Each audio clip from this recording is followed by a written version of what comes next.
Hi കൂട്ടുകാർ, അസ്സലാമു അലൈക്കും വറഹ്മത്തുള്ളാ. നമ്മളിന്ന് 4ാം ക്ലാസ്സിൻ്റെ കിതാബുൽ ദുറൂസിൽ ഇഹ്സാനിലെ 3ാമത്തെ പാഠം പ്രകൃതി സംരക്ഷണം പുണ്യനബിയുടെ അധ്യാപനം എന്ന പാഠഭാഗമാണ്. നമുക്ക് പാഠഭാഗം വായിച്ച് മനസ്സിലാക്കാം. വീഡിയോയിലേക്ക് കടക്കാം. ബിസ്മില്ലാഹിർ റഹ്മാനിർ റഹീം. അതായത് നബി സല്ലല്ലാഹു അലൈഹി വസല്ലമ പ്രകൃതി സംരക്ഷണത്തെ കുറിച്ചിട്ട് നമുക്ക് ഒരുപാട് കാര്യങ്ങൾ മനസ്സിലാക്കി തന്നിട്ടുണ്ട്. ഖുർആനിൽ തന്നെ പ്രകൃതി സംരക്ഷണത്തെക്കുറിച്ച് വന്ന ആയത്തുകളുണ്ട്. അപ്പം നമുക്ക് പാഠത്തെക്കുറിച്ച് മനസ്സിലാക്കാം. പാഠം വായിക്കാം. ബിസ്മില്ലാഹിർ റഹ്മാനിർ റഹീം. അപ്പോൾ പാഠഭാഗം വായിക്കുന്നത് നോർമലായിട്ട് എന്തെങ്കിലും തെറ്റുകളൊക്കെ വരുന്നുണ്ടെങ്കിൽ കമൻ്റായിട്ട് അറിയിക്കുക. തെറ്റുകൾ സംഭവിക്കും, സാഹചര്യ സ്വാഭാവികമാണ്. നമ്മൾ അമ്പിയാക്കളോ ഔലിയാക്കളോ ഒന്നല്ല, അവരാണ് പാപസുരക്ഷിതർ. നമുക്ക് തെറ്റുകൾ സംഭവിക്കാം. അപ്പോൾ നമ്മൾ എഡിറ്റിങ്ങിലൊക്കെ വിട്ടു പോകുന്നതൊക്കെ ഉണ്ടാവും, കട്ട് ചെയ്യാനൊക്കെ. ഒരു വീഡിയോയിൽ നമ്മൾ പറയുന്നതും പിന്നെ അത് മാറ്റി പറയുന്നതൊക്കെ ഒരുപാട് കാര്യങ്ങളുണ്ടാവും. അതായത് നമ്മൾ നോർമലായിട്ട് പറഞ്ഞു പോകുന്ന കുറേ കാര്യങ്ങളുണ്ടാവും. അപ്പോൾ അതൊക്കെ കട്ട് ചെയ്തിട്ട് എത്തിക്കാൻ തന്നെയാണ് നമ്മൾ ശ്രമിക്കൽ. എന്തെങ്കിലും വിട്ടുപോയതൊക്കെ ഉണ്ടെങ്കിൽ കമൻ്റായിട്ട് അറിയിക്കുക. നമുക്ക് പാഠം വായിക്കാം. സുന്ദരമായ മലകളും ജലാശയങ്ങളും ജീവജാലങ്ങളും അന്തരീക്ഷവും ഉൾക്കൊള്ളുന്ന നമ്മുടെ പ്രകൃതി അള്ളാഹുവിൻ്റെ അനുഗ്രഹമാണ്. അതിനെ നാശം വരാത്ത വിധം കരുതലോടുകൂടി ഉപയോഗിക്കേണ്ടതുണ്ട്. വിഭവങ്ങളുടെ അമിതവ്യയം പോലും പ്രകൃതിയെ നശിപ്പിക്കലാണ്. ഈ ഗുണപാഠം നൽകുന്ന ഒരു കഥ നമുക്ക് പറയാം. അപ്പം എന്താണ് ഈ സുന്ദരമായ പ്രകൃതി? മലകളുണ്ട്, ജലാശയങ്ങളുണ്ട്, ജീവജാലങ്ങളുണ്ട്, അന്തരീക്ഷവും ഒക്കെ ഉൾക്കൊള്ളുന്ന നമ്മുടെ പ്രകൃതി അള്ളാഹുവിൻ്റെ അനുഗ്രഹമാണ്. മനസ്സിലായില്ലേ? അതിന് നാശം വരാത്ത വിധം കരുതലോടുകൂടി ആവണം നാം പ്രകൃതിയെ ഉപയോഗിക്കേണ്ടത്. വിഭവങ്ങളുടെ അമിതവ്യയം, അതായത് ഈ പ്രകൃതിയിൽ ഉണ്ടാകുന്ന വിഭവങ്ങളുണ്ട് നമുക്ക് അള്ളാഹു സൃഷ്ടിച്ച, അതിൻ്റെ കൂടുതലായിട്ടുള്ള ഉപയോഗം പോലും എന്താണ്? പ്രകൃതിയെ നശിപ്പിക്കലാണ്.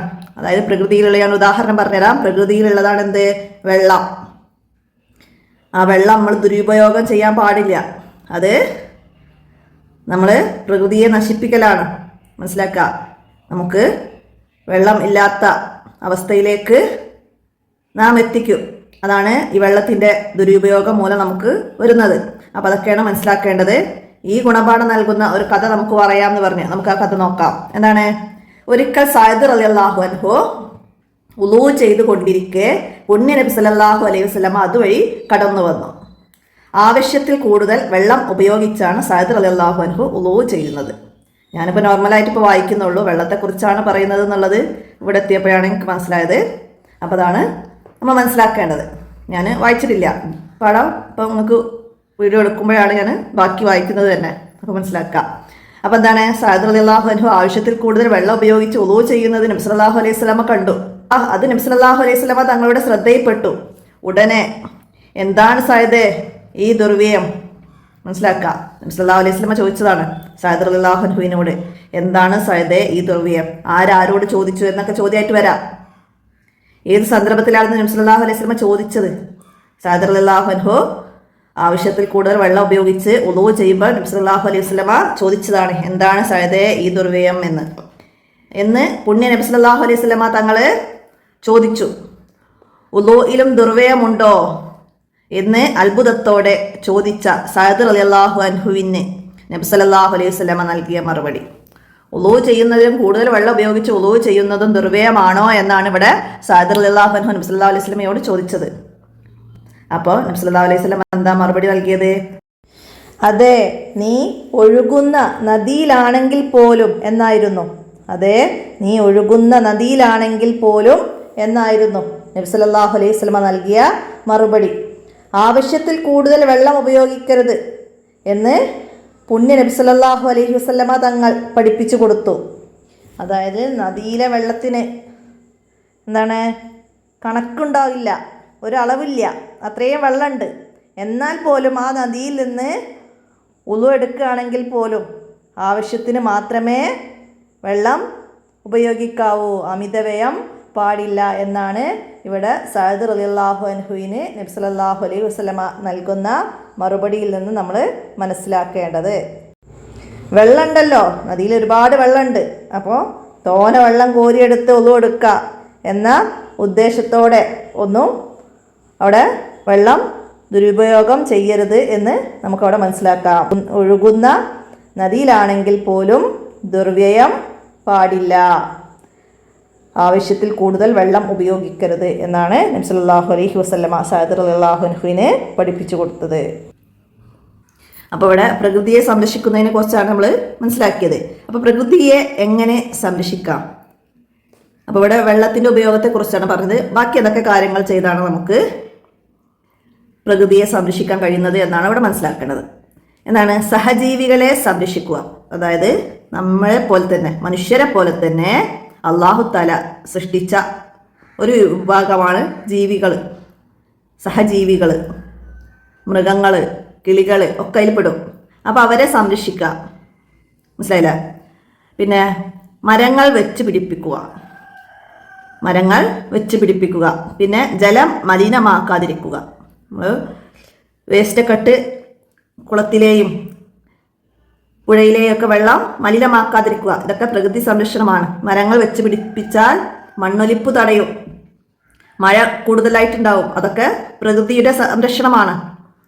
നമ്മുടെ ആവാസ വ്യവസ്ഥക്ക് മഴയും മരങ്ങളും ഒക്കെ വേണം, മനസ്സിലാക്കുക. പിന്നെന്താണ്?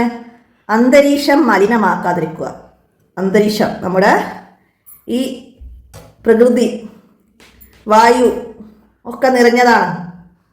അപ്പോൾ ആ വായു ഒക്കെ നമുക്ക് നല്ലത് ലഭിക്കണമെങ്കിൽ അത് മലിനമാക്കാതിരിക്കണം. പ്ലാസ്റ്റിക് കത്തിച്ച് ഫാക്ടറിയിൽ നിന്നുള്ള പുകകളും ഒക്കെ അന്തരീക്ഷത്തിലേക്ക്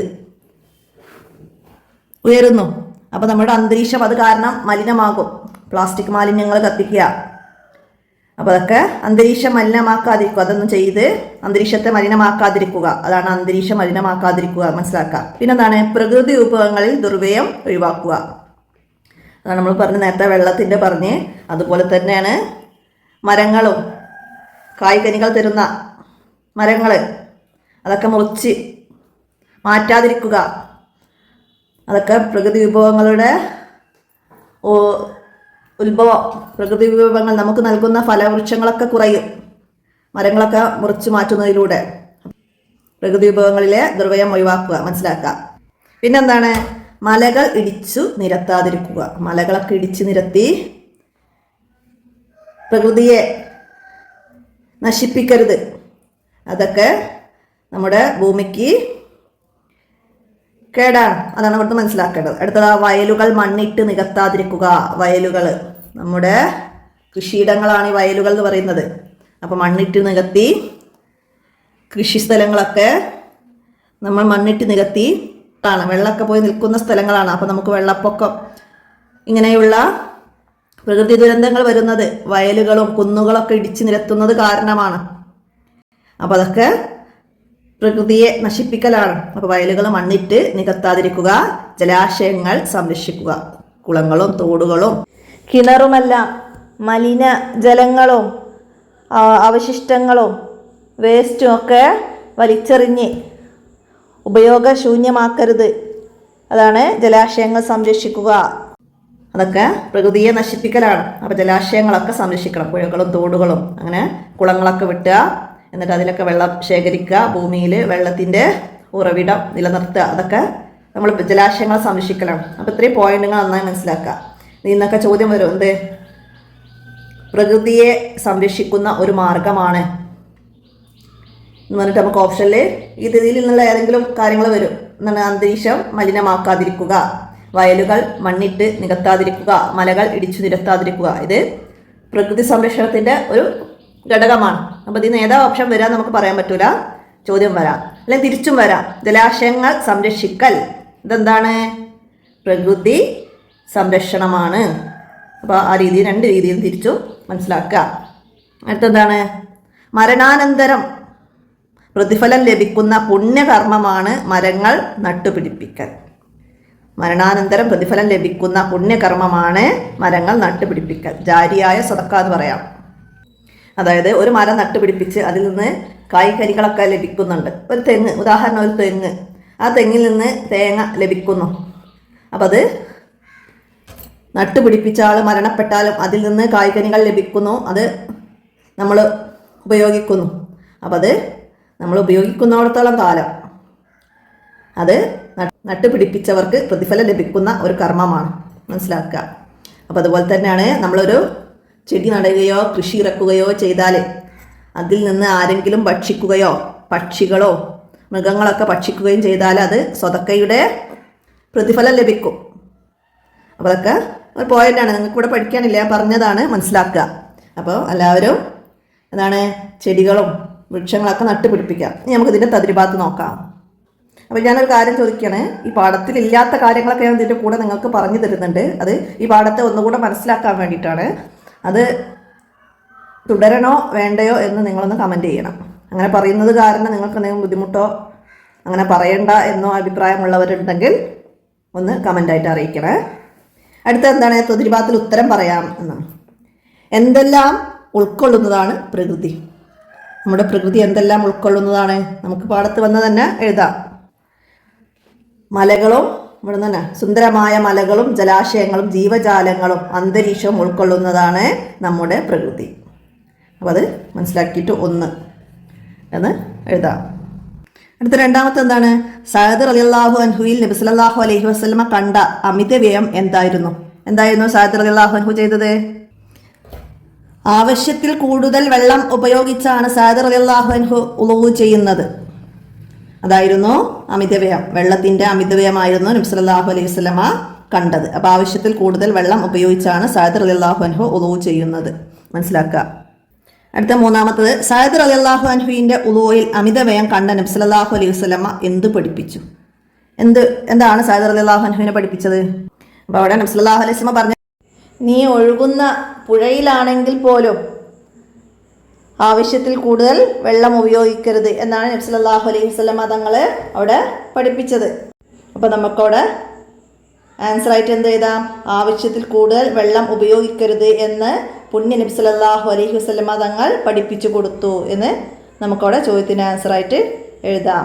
അപ്പം അത് മനസ്സിലാക്കിയിട്ട് എഴുതാം. നീ ഒഴുക്കുന്ന നദിയിലാണെങ്കിൽ പോലും എന്നായിരുന്നു നബി സല്ലല്ലാഹു അലൈഹി വസല്ലമ സഅദ് റളിയല്ലാഹു അൻഹുവിന് മറുപടി നൽകിയത്. അപ്പോൾ അവിടുന്ന് എന്താണ് മനസ്സിലാക്കിയത്? ആവശ്യത്തിൽ കൂടുതൽ വെള്ളം ഉപയോഗിക്കരുത് ഉളൂയിലാണെങ്കിൽ പോലും എന്ന് നബി സല്ലല്ലാഹു അലൈഹി വസല്ലമ തങ്ങൾ സഅദ് റളിയല്ലാഹു അൻഹുവിന് പഠിപ്പിച്ചു കൊടുത്തു, മനസ്സിലാക്കിയിട്ട് എഴുതുക. അടുത്ത എന്താണ്, പ്രായോഗികമാക്കാം. എന്താണ് പ്രായോഗികമാക്കുന്നത്?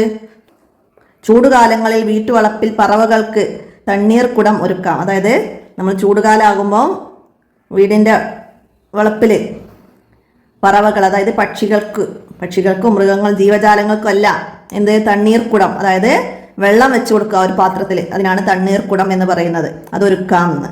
അപ്പോൾ പ്രായോഗികമാക്കാൻ നമ്മൾ ജീവിതത്തിൽ നമ്മൾ ശീലമാക്കുക. പിന്നെന്താണ്, സർവ്വലോകങ്ങൾക്കും കരുണയായി വന്ന പുണ്യ നബി സല്ലല്ലാഹു അലൈഹി വസല്ലമയുടെ ജന്മമാസത്തിൽ ഒരു വൃക്ഷത്തൈ നട്ടുപിടിപ്പിക്കുക. റബീഉൽ അവ്വൽ വരുമ്പോഴേ ഒരു വൃക്ഷം, ഏതെങ്കിലും ഒരു വൃക്ഷത്തിൻ്റെ തൈ നട്ടുപിടിപ്പിക്കാൻ, അപ്പം അത് പ്രായോഗികമാക്കാം. അപ്പോൾ അത് മനസ്സിലാക്കുക. പിന്നെ ഉസ്താദിനോട് ചോദിക്കാം, എന്താണ് അന്തരീക്ഷ സംരക്ഷണത്തിന് നമുക്ക് എന്തെല്ലാം ചെയ്യാൻ കഴിയും? അപ്പം നമ്മൾ നേരത്തെ പറഞ്ഞിരുന്നു എന്തൊക്കെ ചെയ്യാൻ കഴിയും. നമ്മുടെ അന്തരീക്ഷ സംരക്ഷണത്തിന് നമുക്ക് എന്തൊക്കെ ചെയ്യാൻ കഴിയും? ഫാക്ടറിയിൽ നിന്ന് ഉയരുന്ന പുക, പ്ലാസ്റ്റിക് കത്തിക്കുന്ന പുക, അസംസ്കൃത വസ്തുക്കൾ എന്നിവയുടെ ഉപയോഗം, ഇതൊക്കെ നമുക്ക് അന്തരീക്ഷ സംരക്ഷണത്തിന് ഒഴിവാക്കേണ്ടതുണ്ട്. അപ്പം അത്രയും കാര്യങ്ങൾ ഒക്കെ എല്ലാവരും ശ്രദ്ധിക്കുക. പിന്നെന്താണ്, ജലസംരക്ഷണത്തിന് നമുക്ക് എന്തെല്ലാം ചെയ്യാൻ കഴിയുന്നതാണ്. ജലസംരക്ഷണത്തിന് കുന്നുകളും പുഴകളും തോടുകളും മലിനമാക്കരുത്, അവ നശിപ്പിക്കുകയും ചെയ്യരുത്. വയലുകൾ മണ്ണിട്ട് നികത്തരുത്. മണ്ണും വെള്ളവും വായുവും പ്രകൃതിയിലെ അടിസ്ഥാന ഘടകങ്ങളാണ്. നാം താമസിക്കുന്ന പരിസരമാണ് നമ്മുടെ പരിസ്ഥിതി. മനുഷ്യന് വേണ്ടിയിട്ടാണ് അല്ലാഹു തആല ഇവയെല്ലാം സൃഷ്ടിച്ചത്. അപ്പോൾ അതൊക്കെ സംരക്ഷിക്കല് നമ്മുടെ കടമയാണ്. ജലാശയങ്ങൾ മലിനമാക്കരുത്, കുടിവെള്ളം പാഴാക്കരുത്. രൂക്ഷമായ ജലക്ഷാമം നേരിടുമ്പോൾ വെള്ളം കൊണ്ടുള്ള ശുദ്ധീകരണം ഉപേക്ഷിച്ച് തയമ്മും ചെയ്ത് മറ്റു മനുഷ്യർക്കും ജീവജാലങ്ങൾക്കും കുടിവെള്ളം ലഭ്യമാക്കണം. ഇതൊക്കെ ജലസംരക്ഷണത്തിന്റെ ഭാഗമാണ്. നമുക്ക് വെള്ളമുണ്ടെങ്കിൽ നമ്മൾ അതുകൊണ്ട് ഉളൂ ചെയ്യാതെ മറ്റു മനുഷ്യർക്കും ജീവജാലങ്ങൾക്കൊക്കെ കുടിവെള്ളം ലഭ്യമാക്കണം.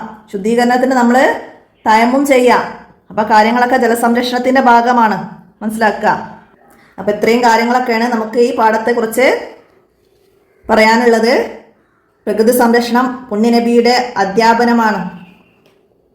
അപ്പം അത് മനസ്സിലാക്കി, പാഠത്തെ നന്നായിട്ട് മനസ്സിലാക്കി പഠിക്കുക. എന്നിട്ട് ഇതിൽ പറഞ്ഞ കാര്യങ്ങളൊക്കെ, വെള്ളം ദുർവിനിയോഗം ചെയ്യാതിരിക്കുക, വയലുകൾ മണ്ണിടാതിരിക്കുക, മലകൾ ഇടിക്കാതിരിക്കുക, പ്രകൃതി സംരക്ഷണത്തിൻ്റെ കാര്യങ്ങളൊക്കെ എല്ലാവരും ജീവിതത്തിൽ പ്രാവർത്തികമാക്കുക. അപ്പം ഇത്രയാണ് പാഠഭാഗത്തിൽ മനസ്സിലാക്കാനുള്ളത്. അപ്പം നമുക്ക് ഇന്നത്തെ വീഡിയോ ഇവിടെ അവസാനിപ്പിക്കാം. അസ്സലാമു അലൈക്കും വറഹ്മത്തുള്ളാഹി.